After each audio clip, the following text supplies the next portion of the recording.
Entre la poussette, les petits pots, les couches et j'en passe, l'arrivée de bébé fait mal au portefeuille, mais si vous suivez mes quelques conseils, vous pourrez préparer sereinement sa venue au monde. Comment être si petit peut coûter aussi cher? On s'est tous posé la question des dizaines de fois sans jamais trouver de réponse. Pourtant, pour limiter les dépenses, il existe quelques astuces qui vont vous permettre de ne pas vous fâcher avec votre banquier. Faites jouer votre réseau de relations. Le petit dernier de votre cousine délaisse sa poussette. La fille de votre voisine a des vêtements de bébé dont elle ne sait pas quoi faire.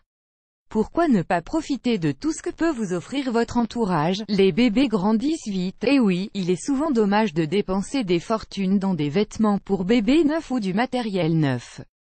N'hésitez pas à faire le tour de vos connaissances pour voir ce qu'on peut vous donner. Dans la même idée, pensez au site d'échange entre mamans. L'occasion a vraiment du bon et vous pourrez toujours donner un coup de peinture à ce qui ne vous convient pas à 100%. Demandez les cadeaux bébés dans les supermarchés. Tous les magasins proposent des trousses, paniers ou autres cadeaux spéciaux pour les bébés. Garnis d'échantillons et bons de réduction, et ils permettent, d'une part de faire un petit stock de produits gratuits au niveau des petits pots, produits d'hygiène et couches, et d'autre part de se constituer une réserve de bons de réduction pour tous les achats obligatoires. Les grandes marques comme Pampers ou Blédina réservent également des échantillons aux futures mamans. N'hésitez pas à en faire la demande, pensez à demander la prestation page à la CAF.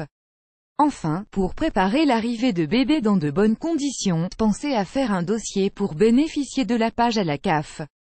Cette prestation d'accueil du jeune enfant vous permettra de toucher un premier versement lors de votre 7e mois de grossesse, puis de bénéficier d'une allocation mensuelle jusqu'aux 3 ans de votre bout de chou. Il serait dommage de ne pas en profiter. Connaissez-vous aussi la prime à la naissance? C'est un bon plan pour jeunes parents dont j'ai parlé récemment. Et vous, avez-vous fait jouer la débrouille quand bébé est arrivé? Dites-moi quelles sont vos astuces en commentaire.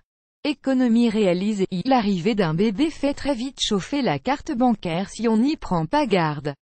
En mettant en pratique ces quelques conseils, vous pourrez facilement économiser plusieurs centaines d'euros. Il n'y a qu'à regarder le prix d'une poussette neuve pour s'en convaincre, et entre nous, ne croyez-vous pas que cet argent vous sera plus utile pour emmener bébé en vacances dans quelques semaines?